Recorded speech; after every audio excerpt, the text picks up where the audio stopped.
Yes, someday, perhaps after many years, when I'm no longer as nice-looking as I am now.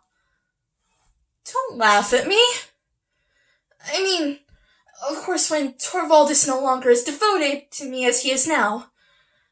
When my dancing and dressing up and reciting have all palled on him, then maybe it would be a good thing to have something in reserve. What nonsense. That time will never come.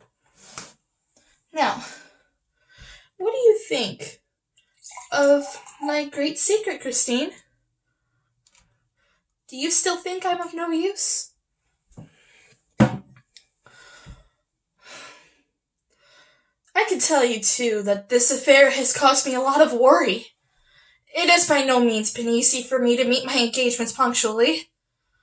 I may tell you that there is something that is called, in business, quarterly interest, and another thing called payment in installments, and it's always been so dreadfully difficult to manage them.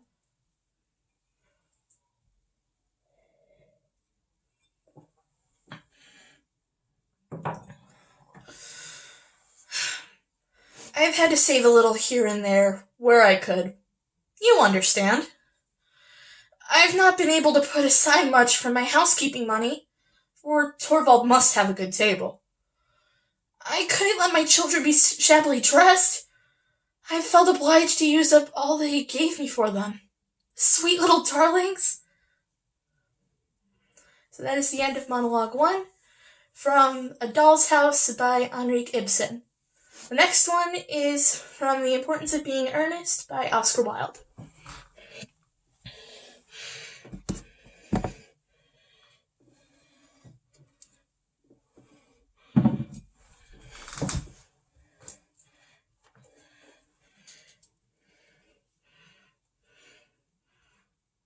Oh, it is strange he never mentioned to me he had a ward. How secretive of him! He grows more interesting hourly. I'm not sure, however, that the news inspires me with feelings of unmixed delight. I'm very fond of you, Cecily. I've liked you ever since I met you. But I'm bound to state that, now that I know you are Mr. Worthing's ward, I cannot help expressing a wish you were, well, just a little older than you seem to be, and not quite so very alluring in appearance. In fact, if I may speak candidly, well, to speak with perfect candor, Cecily, I wish that you were a full 42, and more than usually plain for your age.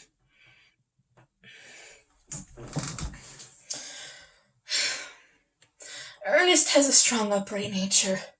He's the very soul of truth and honor. Disloyalty would be as impossible to him as deception. But even men of the noblest possible moral character are extremely susceptible to the influence of the physical charms of others.